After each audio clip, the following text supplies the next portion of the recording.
Senator Fifield. Thank you, Mr Deputy President. I must confess that following the contributions of my distinguished colleagues from New South Wales, Senator Payne and Senator Fierravanti-Wells, I almost feel like I'm standing here under false pretences as a Victorian senator, but not entirely so. I did spend most of my schooling and university and first job in Sydney, and I grew up in the Hills district of Sydney, which isn't the western suburbs, but for those on the North Shore line, anything west of Wahroonga was called a Westie. So I'm happy to stand here as an honorary Westie, Mr Deputy President. But I've got to say, Mr Deputy President, I feel for the people of Western Sydney. They're suffering under cost of living pressures. They're suffering as a result of chronic neglect by state and federal Labor governments in terms of infrastructure. But if that wasn't bad enough, and I don't know what they've done to deserve this, but the New South Wales ALP head office, Sussex Street, have announced that they're going to relocate to Parramatta in a brilliant electoral strategy by the New South Wales Labor Party. They are bringing to Parramatta, they are bringing to Western Sydney the outfit that brought you Eddie O'B, the outfit that brought you Ian McDonald, the outfit that brought you the revolving door of leadership in that state. What have the people of New South Wales done to deserve that? I don't know. But advancing that move by the Sussex Street head office is the Prime Minister herself.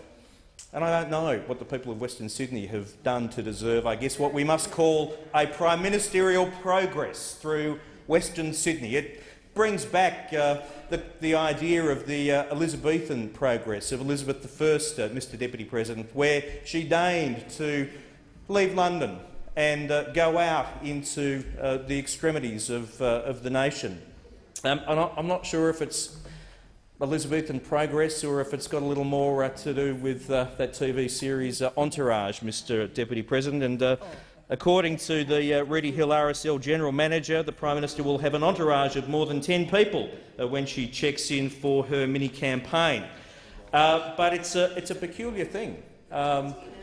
It's a peculiar thing. And I do note as Senator Faulkner arrives in the chamber, Mr Deputy President, that Senator Faulkner so far has shown the good judgment and common sense not to rise in this place to defend the progress of the Prime Minister through Western Sydney, and nor for that matter has Senator Stevens, who I think are both two of the more highly regarded senators in this place. But I hope Senator Faulkner isn't about to disappoint me, Mr Deputy President.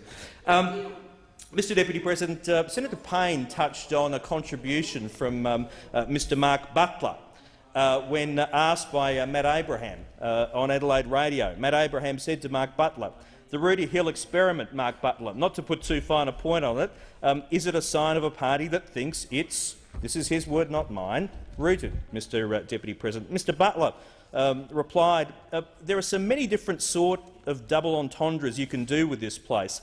I stay at the Penrith Panthers when I'm in Western Sydney because I'm not sure I could check into the Rooty Hill RSL with a straight face.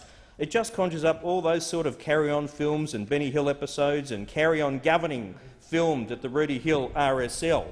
The government itself can't take this particular exercise seriously, and it has, I think, become a matter of high farce. But what won't be a matter of high farce is when the Prime Minister actually meets the people of Western Sydney. It won't be pleasant because the Prime Minister at the Rooty Hill RSL on the 12th of August 2010, the last campaign, she told the people of Western Sydney at that gathering that she stood for cutting company tax, that taxpayers would get an automatic tax deduction of $500 rising to $1,000, that she would involve the community to get a consensus on climate change, that Australia's net debt would not exceed 6% of GDP, and that she would bring the budget back into surplus in 2013. Now, Mr Deputy President, given the Prime Minister has broken each and every one of those promises, all I can assume is that she is going to Western Sydney to say to the people of Western Sydney, "I'm sorry. I'm sorry. I was wrong. I misled you. I broke every commitment I made to you, and now I throw myself upon your mercy." But one thing we on this side of the chamber know for sure, Mr Deputy President, in Western Sydney for the Prime Minister, there will be no mercy. Thank you, Senator Fifield. Your time has expired.